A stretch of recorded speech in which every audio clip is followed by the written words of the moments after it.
Assalamu alaikum wa rahmatullahi wa barkanmu da sake kasancewa da ku a yau a wani sabon bidiyo namu a kuma wannan channel namu wato na Rami TV.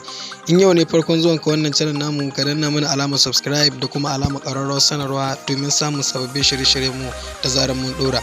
Kamar yadda kuka sani yan uwa, a kowane lokaci zaka ga mutane da dama suna so su karɓi wayoyin mutane su kira ba tare da neman izinin su ba.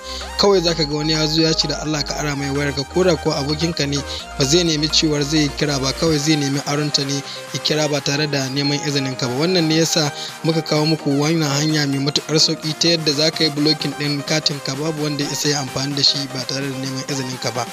Wata lokacin ka aje ma wayar ka, yaron ka ko kuma matar ka ko wani dai ya doka ya ci gaba da amfani da ita har ya kare ma kati, wani ma har aro ma kati zai a cikin wayar ka ba tare da neman izinin ka ba.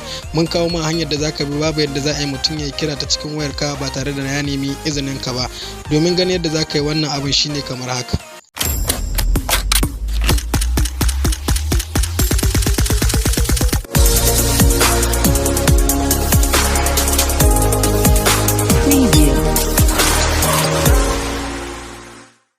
Sanin kanmu ne cewa yan uwa a so da dama ko mu ce a lokuta da dama zaka ga mutum ya aje wayarsa haka kawai wani zai doka ya je ya ci gaba da amfani da wayarsa ba tare da neman izinin sa. Wannan abun ya rade yana cewa mutane to a ƙwarya ba su san yadda za su yi su iya kare kansu daga wannan ba. Zaka ga ko da ka kasance ka sa wayarka a cikin security, idan dai ya kasance ya san wannan security naka to zai yi amfani da wannan security naka ya bude ya sa number da yake bukata ya kira, ko da kuwa wannan kati shi kadai ne ya rage a cikin wayarka. To wannan hanya da zamu gana ma a yanzu shine hanya mai sauki wadda zaka yi amfani da ita wurin kare wayar ka ba tare da koda ya dauki wayar ka ya bude security ka ya shiga wurin kira ya sa number da yake bukata ya kira, to ba za ta shiga ba. Abinda za a ci mai shine babu kati.